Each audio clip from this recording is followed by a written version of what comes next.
Hello, everybody. Welcome to the second edition of our new hybrid of From Us to You, which is a mashup of video and sound and a lot of fun. What we do is we all talk about different topics that are afflicting the game industry today, and one of us hosts, and that'll be me this week. And the rest of us will be talking about topics for 10 minutes each. So we're going to get right into it. Yeah, let's do it. All right. So who wants to begin? I suppose I'll go first. Kat, go ahead. By the way, that was so Canadian of you. It's like not okay, Kat, go. It's so who would like to begin?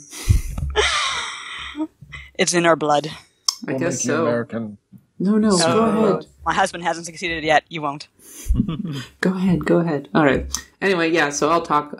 So today, as we are recording this, Civilization 6 was confirmed kind of out of the blue for fall 2016, which obviously is very exciting and a little nerve-wracking, I think, because, well, most Civilization fans know that Civilization 5 and Civilization Beyond Earth, which was the one that came out just recently, a little rocky out of the gate, mostly because they were kind of lacking features, like Civilization 5 was lacking religion out of the gate when it first came out.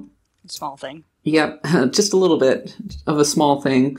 And a lot of these issues weren't rectified until the expansions came out.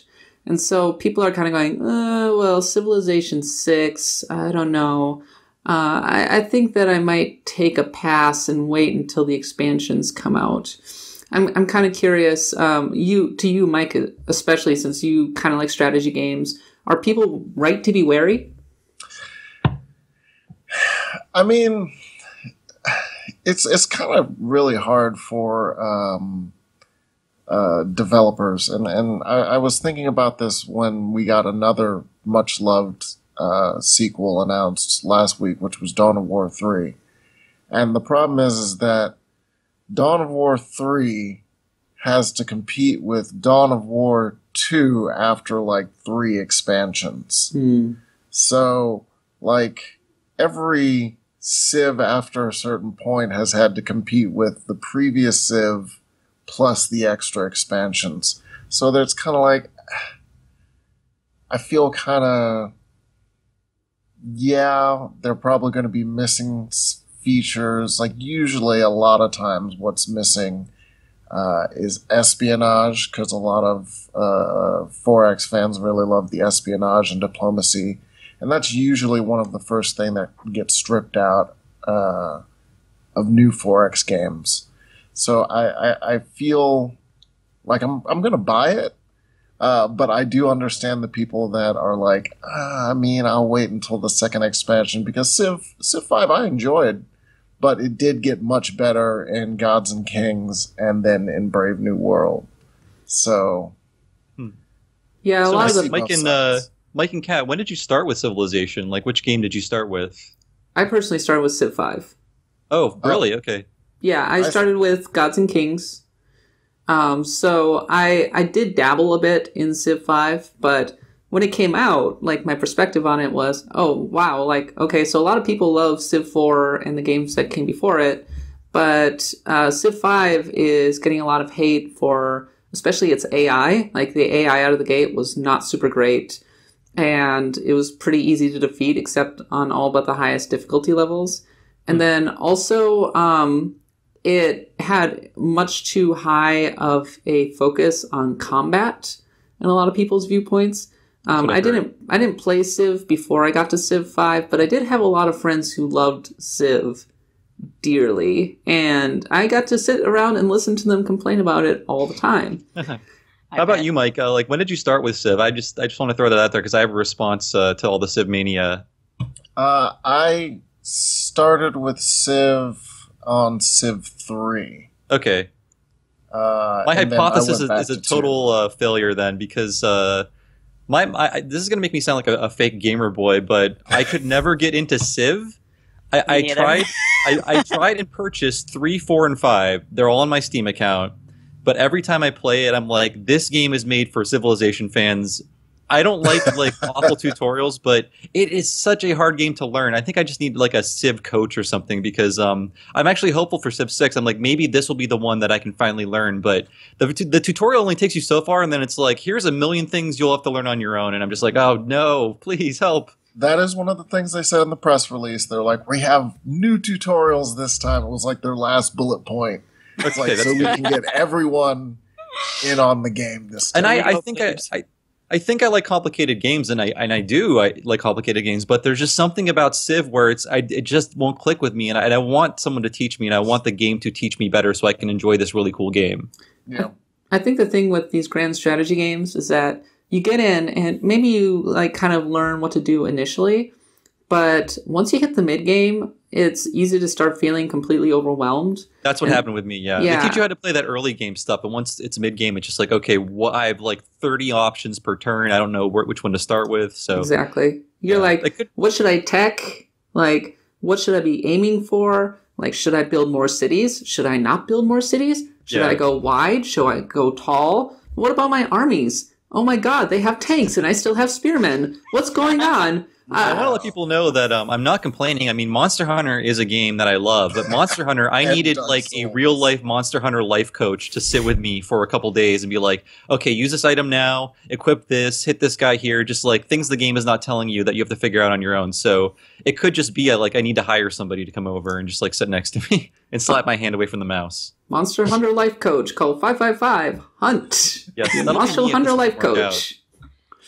Yeah, no, I totally understand like where you're coming from, Bob. And in fact, I'm playing Stellaris right now, which is the new Paradox 4X space sim. And the thing that's even more intimidating about that game is that it's actually in real time. So you don't even get to sit around and contemplate what you're supposed to be doing each turn. So you feel like you're wasting time as that clock ticks. And you're just like going, oh god, I'm doing it wrong. And what usually ends up happening with these strategy games is that I will play an initial round and stare at all of the menus and go, I have no idea what I'm doing. The second time, then I'll start a new game and I'll have slightly more idea of what I'm doing, but then I'll get to the mid game and feel like completely out of my depth and make a lot of mistakes and go, okay, so I actually should be focusing on this and I need these resources. And in the case of Stellaris, I shouldn't be spending my influence so freely because all of a sudden I'm losing influence and I don't know how to get it back. And then I start a third game, and that's my real game. And that's when I start really kind of understanding what's going on with the game. And then from that point, once you have a firm understanding of the game's mechanics and like kind of what you're shooting for with strategies, yes, I do read like subreddits. I read strategy guides and tips a lot. I don't learn all of it from just in the game, but it usually takes like three rounds to really start to grok a strategy game properly. So if you want to get into Civ 5, that's what I would recommend. Like when I was reviewing Endless Legend, which is another 4X by Amplitude Studios, which is very good, I probably did a good 15 games before. Like I would literally start and I'd get to a point I'd be like, oh, this is totally not going in the right direction. And I would just restart. That sounds like me in XCOM. Yeah, that's exactly the same way. Exactly. So I've never actually won. I played maybe 60 hours of XCOM, but I've never won a game. So maybe I am bad at strategy games. I mean, I am. With Stellaris, it was like now I got my third game going, and I'm like, okay, this is how I colonize planets. All right, sweet. I got my empire going. I got my little space foxes who are spreading across the galaxy. Once you feel good, you get into a rhythm, and then those games become really, really addictive, which is why Civilization enjoys such a huge following. It's because these people who are like get really addicted and go, well, you know what? I don't need any other video game. I'm just going to playing various permutations of Civ. Because each game tells its own story, right? And you can shoot for different victory conditions. And that's one of the problems with strategy games out of the gate oftentimes, is that they don't have a lot of victory conditions. Your style of play feels really constrained. Like the options that you have much later aren't available right at the beginning. They layer those on top slowly. Yeah. So like stuff that you kind of come to really rely upon or just like might suddenly be missing in the new game. And you go, oh, what the heck? I feel completely like I'm super frustrated and I don't like this. And Civ Beyond Earth, I think one of the other things is that Civ Beyond Earth never really gelled, even with an expansion pack. And a lot of the problem that it had out of the gate was that it just didn't have a lot of personality, and a lot of the decisions that they made at a foundational level weren't super great. It's a little too much to go into in like 10 minutes, but Civ Beyond Earth didn't, suffice it to say, Civ Beyond Earth didn't work as well as a lot of people had hoped. So I kind of hope that Civ 6 is a return to form, but right now, like, I think everybody is kind of understandably being a little bit wary. Although I think they'll play it. Oh no, I'm totally playing it. Are you kidding me? I'm buying it. Like right out of the gate. I want this to be the one that I can play. I feel like it's a gap in my knowledge, and I really want to play a Civ game and play it well. We should play like a multiplayer game, Bomb. What's that? We should play a multiplayer game. You can be my vassal state. And no, I have not played Revolution, although I feel like that would be a good way to get into it. I don't know how different it is from vanilla Civ, but it seems like it's made for people who aren't ready to handle that level of complexity quite yet. Just don't play it on the iOS, because Civ Rev 2 is terrible.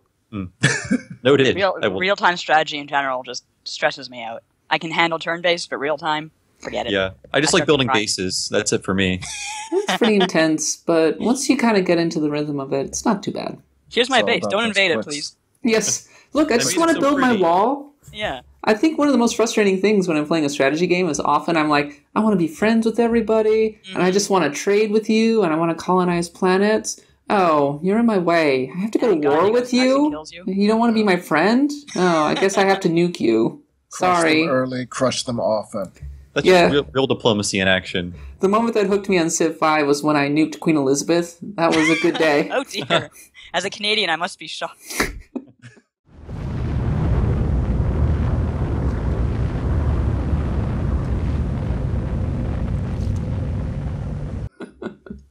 Oh my gosh, Nadia's gonna get arrested now for treason. We can't speak bad about the Queen Mum. We're sorry, Nadia. That's okay. She's only on our money and stuff. So who's next? Is it me? I think it should be you. Can I go next? I think so. I think I allow it.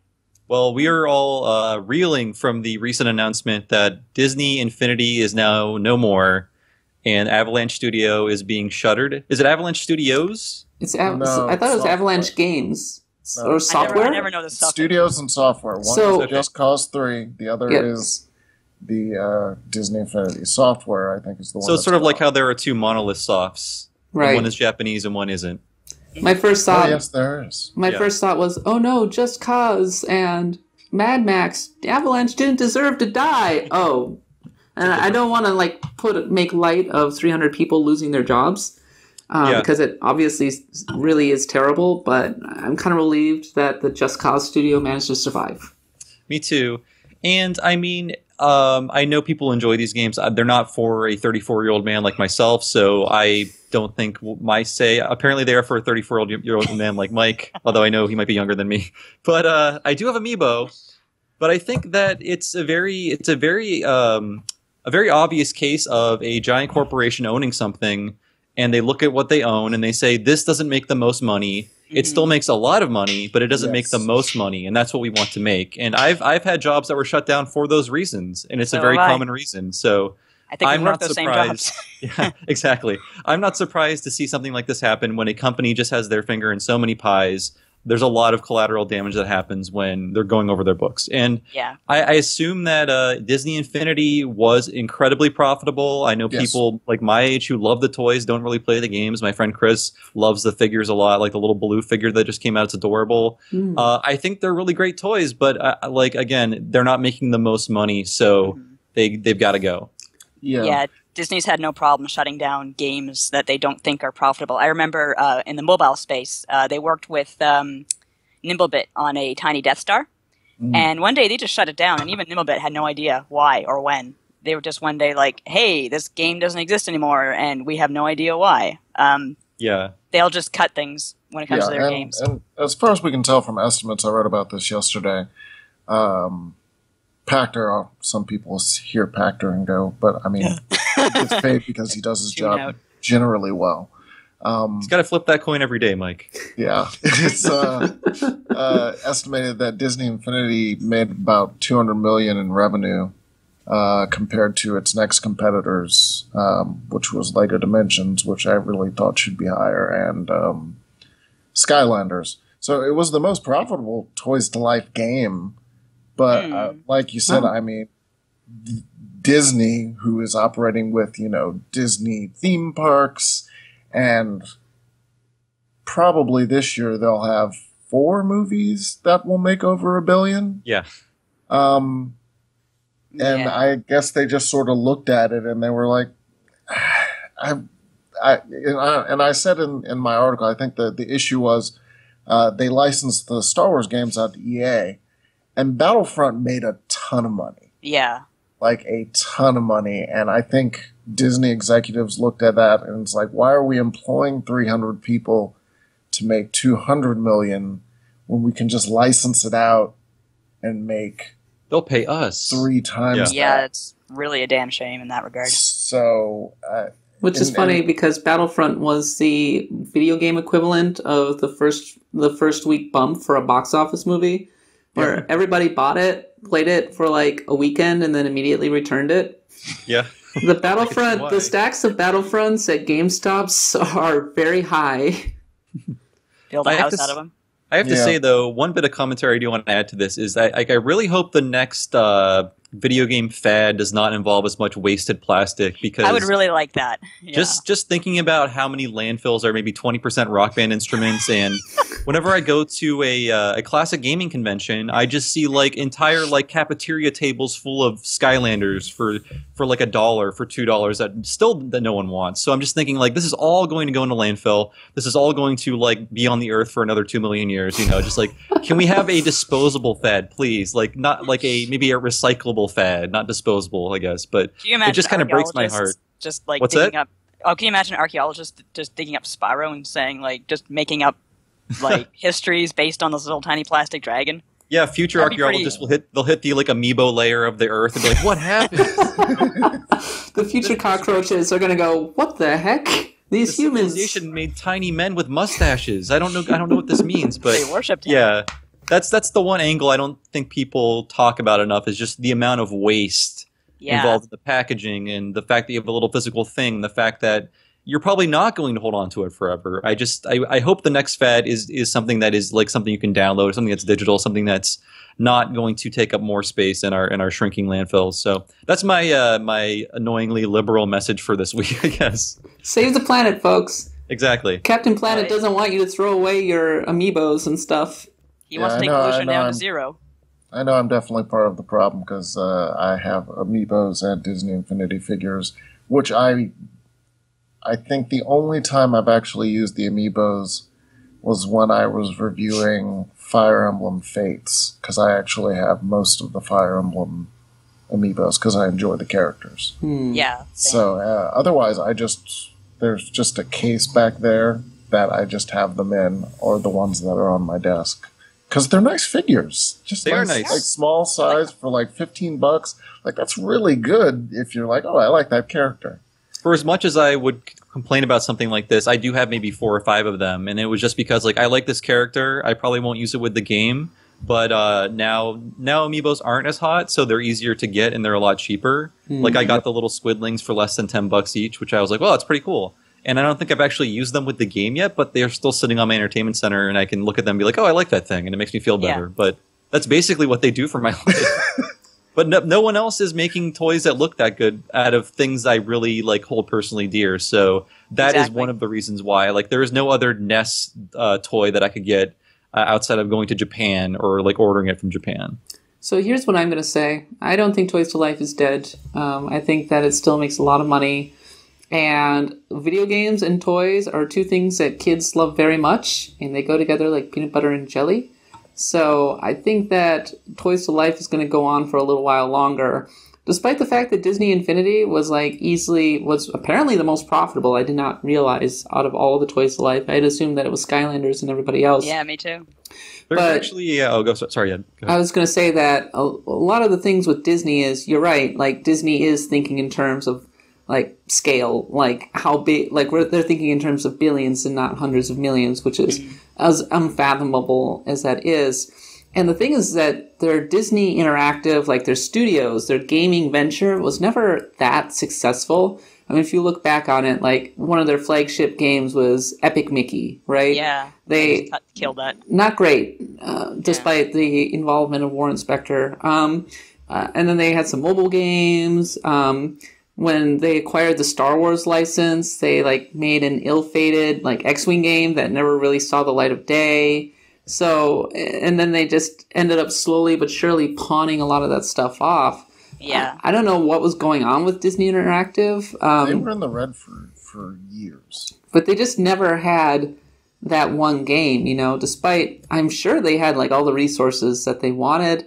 And they had like veteran leadership. I know that at least one Blizzard employee was in a high position over there. And they had the talent with like Warren Spector, but for whatever reason, it just never really panned out. And with all due respect to Avalanche, which RIP, I'm sorry to the people who lost their jobs, but if you look at their catalog of games, it's not that impressive. I mean, they're actually pretty bad. So I think that a lack of quality kind of hurt Avalanche and Disney Interactive in a lot of ways. Now, as for the Toys to Life themselves, I think I tweeted that I don't actually like the trend very much because I think that it's really kind of exploitive with the toys. And I think the games are often an afterthought. They aren't that great. Like Skylanders games are actually pretty good. I've reviewed a couple of them. Well, then we have like they're middling. Animal Crossing like merchandising party or whatever they called it, where it was like we made a crappy board game. Here, buy more toys. Yeah, but the Skylanders games are actually made, but most of them are made by Toys for Bob, which is they did. That's right. Star Control 2, and it actually really made my day when they actually have one of the characters as a reference to the Oars from Star Control 2 because she speaks in the exact same way, and I'm like, I know that. I'm old. The Disney Infinity games, not so good. No. Those are never fun. Yeah, no, the toy box was mostly the fun of that, and the problem with the toy box is you can't really sell that as a new thing every year like they wanted to. Yeah, they made a big push last year at E3 with the Star Wars stuff, and I remember just seeing it on all the screens and thinking, God, it looks like it was made 15 years ago. Like, they really skimped on the production values with this game. Anyway, RIP Disney Infinity, I guess. Yes. I will say Toys to Life will probably not be dead because this new game called Infinite Arms is coming out, I believe, late summer, early fall. It is made for sort of the kids who grew up on Toys to Life, and the toys are these big, bulky, very solidly made things designed by the guy who made the original Transformers.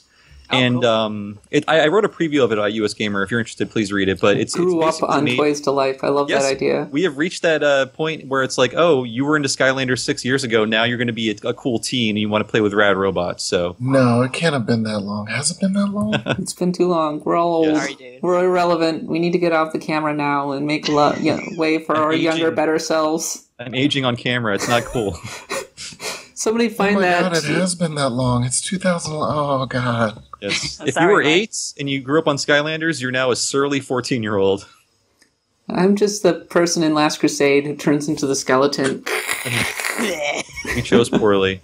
Oh God. I'm sorry, Mike. Here, have a cat. Oh wow, it is a cat. It is a cat. So I guess now that we've established how old I feel, we'll move on to my topic, which is Overwatch. A game that makes me feel young, as the world was new. It's so good. It's and Overwatch is one of those, at least for me, one of those astounding things because it's been hammered, and Blizzard was a little fuzzy on saying it openly before, but this is what was left of Project Titan, which was supposed to be their big next WoW game. Oh, you're right. Oh, man, that was I think that's a smart move. Yeah, so basically GameSpot has a really good history of that. Yeah, it just didn't pan out. It didn't work. They looked at what they had. They were like, this isn't working. So I guess they moved most of the people to something else, and then what was left moved their assets, like assets, art assets, stuff like that, and made Overwatch out of it. And the fact that it's this good when it wasn't really like planned out as what Overwatch is surprising to me. And just great job, Blizzard. That's yeah, so good. so that's why they're the best in the business. They know how to salvage things that just weren't working and turn it into something really smart and really addictive. Yeah, I've noticed the Tumblr fandom has really latched onto it. That's because the art is so good. Like the characters are just immediately. Characters are great. Yeah. You immediately like want to play with them. Like you're like Tracer, who has unfortunately been the subject of some controversy. She's a great character. Like she just looks fun. Everything about this game just looks really, really fun. Which makes up for the fact that there's not actually a lot out of the box for what is essentially a full price game. That's true. Change. But I think what really sold the game for me, and I don't play a lot of competitive shooters, but when I do, it means a lot to me. It's that the game always wants you to have a good time. Mm-hmm. Like I wrote on our article we all wrote together about Overwatch that like I know that I suck, and other people might know that I suck, and the game knows that I suck, but no one is informing me of that constantly throughout a match. Like, it lets you learn, it rewards you, it only rewards good things and never punishes people for playing badly. Like, the highlight at the end of every match is like, who did the best? Not like, oh, this person sucked. So it's like, it's always reinforcing you, it's always making you feel good, it's always trying to get you to do new things in the world, and that's so important because, like, if I'm, let's say, playing a Final Fantasy XIV dungeon, and a guy is a total jerk to me within the first 5 minutes, I'm like, I don't even want to play this dungeon anymore. This guy is just a jerk, and I don't want to help him, or I don't want to be around him. But that's not happening with Overwatch. It's great. That's why Blizzard has been so successful for 15 years, 20, 25 years now. It's because they disguise really compelling, like, game design behind this just layer of intense accessibility. You pick up the game and you just want to play it, and you want to play it some more. And some people might argue that it's all flash and no substance. But if you look at a game like Hearthstone and even World of Warcraft, that's kind of not the case. Like, there's a reason that people get so addicted to these games is their amazing art direction, the way that they just like bring you into the game. They're very friendly with easy to understand interfaces and smart tutorials. And they just ooze personality, and Overwatch is another one of those games. Yeah, I was saying the same thing that you brought up, Bob, in the article we wrote, which is most competitive shooters, when you finish the match, it's here's the leaderboards, here's how many times you killed someone, here's how many times you got an assist, here's how many times you died. And Overwatch doesn't give anybody any of that. Like, you can find that stuff if you want, if you really care. Like, it's like, here, but it mostly just compares you to you. Right. Like, oh, hey, your average normally is this.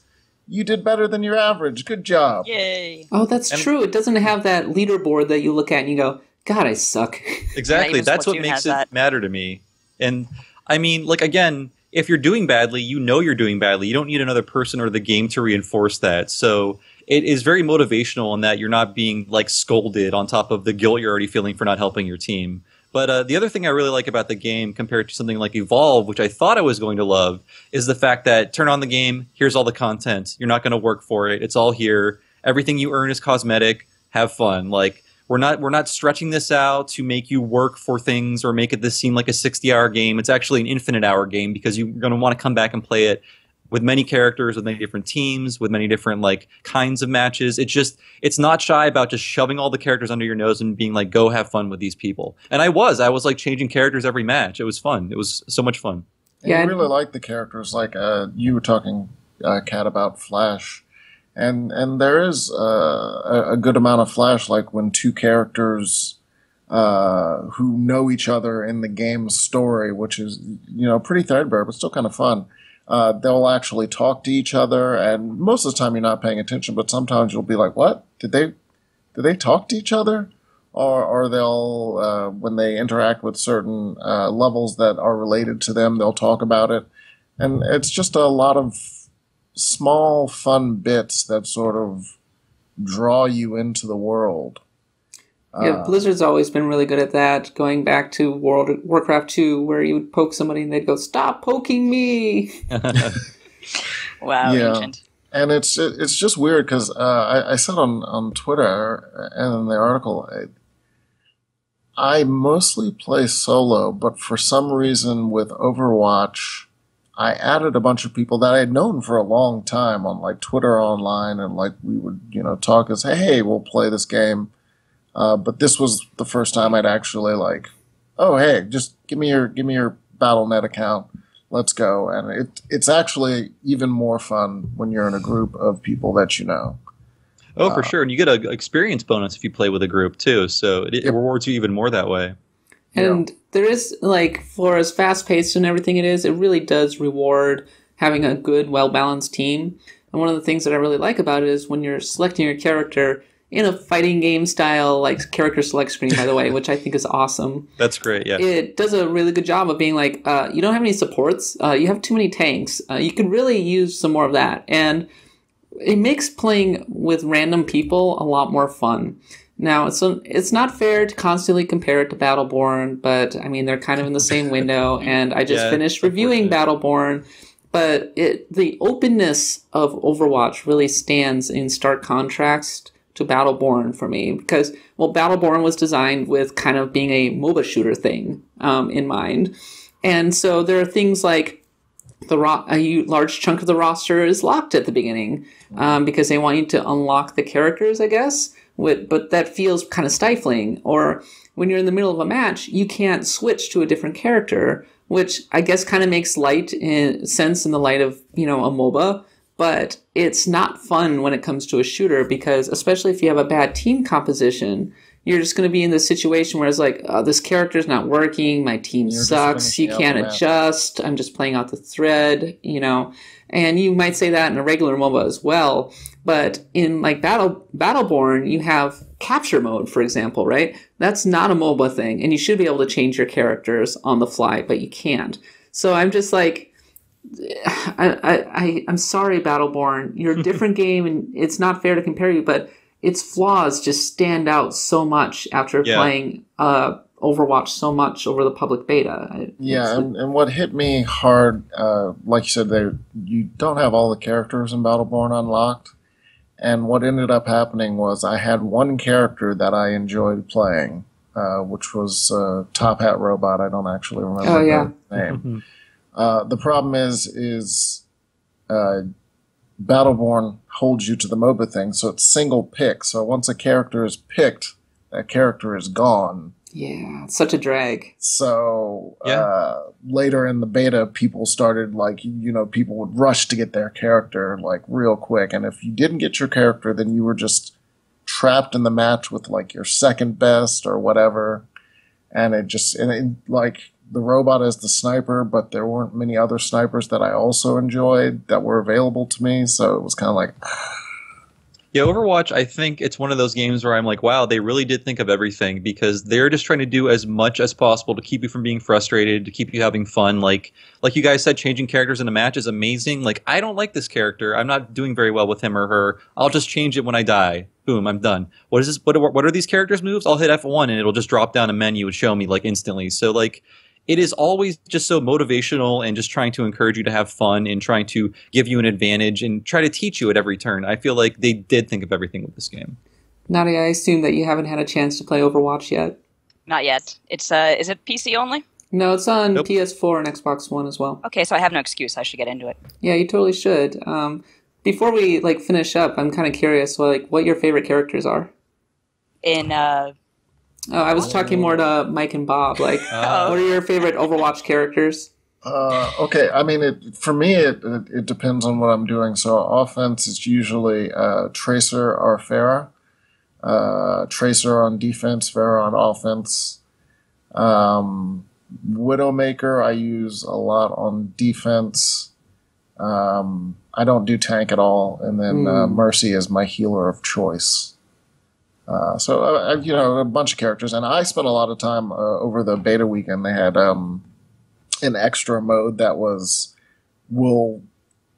every time you died, the game would force you onto another character. So I played a lot of that just to get a feel for pretty much all the characters. And there's some I really don't like, but like everyone was vaguely playable. How about you, Yeah. Bob? I like. I've been mainly doing offensive characters. I wanted to get that down before the beta ended, so I've been playing as Farah and the Reaper guy, who I think is just named Reaper. Widowmaker? He's got, is that Widowmaker? Yeah, I love his super move where it's like I'm gonna run into the middle of a crowded battlefield and hit it, and he'll just kill everyone. So I've gotten MVP of the match a few times based on that, but yeah, and the game also tells you how difficult each character is to play based on like a star ranking. Again, like all the information you need to have fun, and I love Overwatch. I'm going to go out and reserve it today. As for my favorite character is on attack, Farron, who like has a rocket pack, shoots the rockets. Good combination always, and she looks like a character from Silverhawk. I love the armor and everything. She's super cool. And I really like Bastion, who is the turret, and is probably really super OP. Everyone hates him. Yeah. Everyone hates him. I was playing this match where it was a payload, and they were just rolling us, and they had gotten the payload almost all the way to the very end. And I set up shop with Bastion on the steps and just started mowing them all down. And they had the angel character. She was coming in. She was healing me. And I had Reinhardt with the shield. And nobody could get past me. And it was such an amazing feeling of ultimate power. Which I guess is to say I really like Overwatch. And I plan to play it when it comes out. Did you get play of the game? No, I didn't actually. It was a different person who got it. Which just shows how much we were being rolled. I've only gotten play of the game once. And it was actually as Bastion. So I guess it just goes to show that I'm a total scrub who relies on OP characters. I do like the reference to Silverhawks, though. Oh, yeah. Silverhawks. Silverhawks. All right, so I guess unless any of us have any concluding thoughts, I guess we're going to wrap it up. I So like thank you video so much. games. I like video games, too. I think that's They're a very pretty good good. thought to go out on. They're all right, I guess. So I hope you enjoyed tuning in. Please like, rate, subscribe. You know the drill. If you would prefer a audio version of this podcast, or sorry, this video cast, you can probably find it on usgamer.net by the time this is ready to go. Otherwise, we hope you tune in next time, and we will all see you later at usgamer.net. See you there.